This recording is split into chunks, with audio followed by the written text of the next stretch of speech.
Hi! Hello! Good morning. Welcome back to our channel again. ఎలా ఉన్నారండి అందరూ? నేనైతే చాలా బాగున్నాను. మీరందరూ కూడా బాగున్నారని ఆశిస్తున్నాను. పన్నీర్ ఫ్రైడ్ పీస్ బిర్యానీ ఎప్పుడైనా ట్రై చేశారా? ఒకవేళ ట్రై చేయకపోతే ఈ విధంగా ట్రై చేసి చూడండి. టేస్ట్ అయితే అద్దరిపోయింది. అండ్ తయారీ విధానం వచ్చేసి ముందుగా స్టవ్ ఆన్ చేసి పాన్ పెట్టుకొని కొంచెం ఆయిల్ వేసుకొని అందులో పన్నీర్‌ని చిన్న చిన్న పీసెస్‌గా కట్ చేసుకొని ఆ పీసెస్‌ని ఫ్రై చేసుకోవాలి. ఇక్కడ చూపిస్తున్నాను కదండీ! గోల్డెన్ బ్రౌన్ కలర్ వచ్చేంత వరకు కూడా ఫ్రై నార్మల్ వాటర్‌లోకి షిఫ్ట్ చేసుకోవాలి ఈ పన్నీర్ పీసెస్‌ని. ఎందుకంటే ఆ పీస్ అనేది గట్టి పడకుండా ఉండడం కోసం, మెత్తగా ఉండడం కోసం అనేసి షిఫ్ట్ చేసుకోవాలనమాట వాటర్‌లోకి. తర్వాత ఆ పాన్‌లో ఉన్న ఎక్సెస్ ఆయిల్‌ని తీసేసి కొంచెం ఆయిల్ మాత్రమే ఉంచి అందులో అల్లం వెల్లుల్లి పేస్ట్ వేసి ఫ్రై చేసిన తర్వాత మసాలా పేస్ట్ కూడా వేయాలి. ఆ మసాలా పేస్ట్ అనేది అందులోని ఇంగ్రీడియంట్స్ అన్నీ కూడా నేను స్క్రీన్ మీద డిస్ప్లే చేస్తాను చూసేయండి.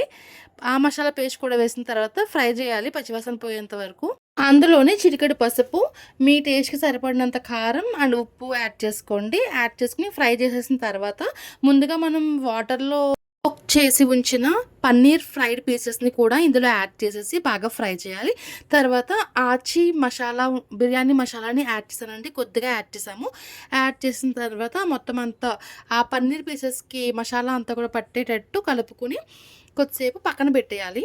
సో, తర్వాత ఏం చేయాలి అనంటే ఇంకొక పాన్ పెట్టుకొని అందులో కొంచెం ఆయిల్ అండ్ కొంచెం నెయ్యి యాడ్ చేసి మసాలా దినుసులుంటాయి కదా! బిర్యానీకి సంబంధించి అవన్నీ కూడా ఇందులో వేసేసి ఫ్రై చేసుకున్న తర్వాత జీడిపప్పు, ఆనియన్, పచ్చిమిర్చి కూడా వేసేసి అవి కూడా కొంచెం ఫ్రై చేసేయాలండి. అండ్ ముందుగా మనం సిద్ధం చేసుకున్న అల్లం వెల్లుల్లి పేస్ట్, అలాగే మసాలా పేస్ట్ నేను ముందుగా చెప్పాను కదండీ! సేమ్ అదే పేస్ట్. ఇందులో కూడా బిర్యానీలో కూడా యాడ్ చేసేసి మొత్తం మనం పచ్చివాసన పోయేంత వరకు ఫ్రై చేసుకున్న తర్వాత అందులోనే ఆచి బిర్యానీ మసాలాని కొద్దిగా యాడ్ చేసి మొత్తం ఫ్రై చేసుకోవాలి. ఇక్కడ మనం వాటర్ యాడ్ చేయాలి తర్వాత. వాటర్ కూడా ఎంత యాడ్ చేసుకోవాలి అనంటే ఒక గ్లాస్ బియ్యం తీసుకుంటే 1 ½ కప్ గ్లాస్ వాటర్ అనేది యాడ్ చేసుకోవాలి.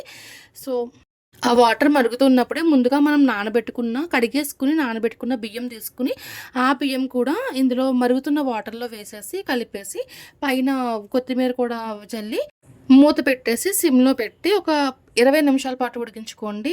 బిర్యానీ అనేది రెడీ అయిపోతుంది.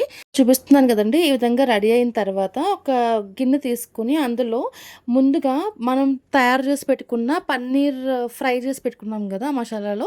ఆ పన్నీర్‌ని ఒక లేయర్‌లా పరిచేసుకోవాలి. దానిపైన మనం తయారు చేసుకున్న ఈ బిర్యానీ కూడా వేసుకోవాలండి.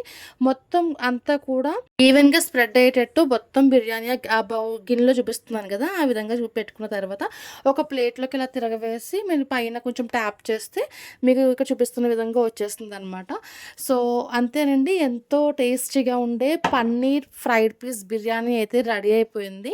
అండ్ దీనికి కర్రీస్ కూడా విడిగా ఏమీ అవసరం లేదు. జస్ట్ అలా మనం ఒక రైతా పెట్టుకొని తినేయొచ్చు. అంత టేస్టీగా ఉందనమాట. సో, మీలో ఎవరైనా ఇప్పటి వరకు ఈ బిర్యానీని ట్రై చేయకపోతే మీరు కూడా ట్రై చేసేయండి.